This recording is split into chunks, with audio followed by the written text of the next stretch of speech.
வங்கக்கடலில் நிலை கொண்டுள்ள மோன்தா புயல் ஆந்திர கடற்கரை பகுதியை நெருங்கி வருவதாக தகவல் வெளியாகியிருக்கிறது. கூடுதல் விவரங்களோடு இணைகிறார் செய்தியாளர் வெங்கட்ரமணன்.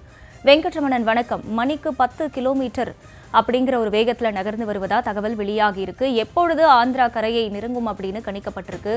முழு விவரம் என்ன? வணக்கம். தென்கிழக்கு வங்கக்கடல் பகுதியில நேற்று முன்தினம் இரவு உருவான மோன்தா புயலானது தீவிர புயலாக இன்று வலுப்பெற்ற நிலையில தற்பொழுது மணிக்கு 10 கிலோமீட்டர் வேகத்தில் நகர்ந்து வருவதாக இந்திய வானிலை ஆய்வு மையம் தெரிவித்திருக்கிறது.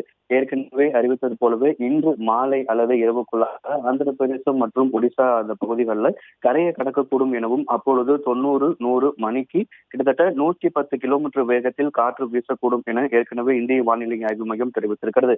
இன்றைய தினமே ஆந்திர பிரதேசம் உள்ளிட்ட ஒடிசா உள்ளிட்ட மாநிலங்கள்ல பல மாவட்டங்களுக்கு அதி கனமழைக்கான எச்சரிக்கை என்பது விடுக்கப்பட்டிருக்கிறது. இன்று மாலை புயல் கரையை கடக்கக்கூடிய அந்த நேரத்துல காற்றினுடைய வேகம் என்பது மேலும் அதிகரிக்க வாய்ப்பிருப்பதாக பல 2 மாநிலங்களுமே பல முன்னெச்சரிக்கை நடவடிக்கைகள் மேற்கொள்ளப்பட்டிருக்கிறது. இந்த நிலையில்தான் கடந்த 4 மணி நேர நிலவரப்படி 10 கிலோமீட்டர் வேகத்தில் தற்பொழுது தீவிர மோன்தா புயலானது நகர்ந்து வருகிறது.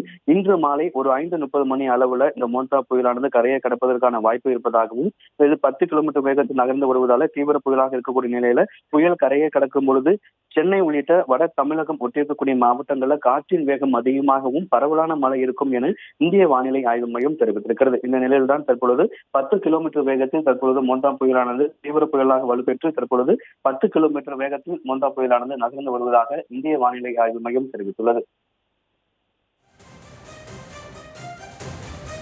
விவரங்களுக்கு நன்றி வெங்கட்ரமணன்.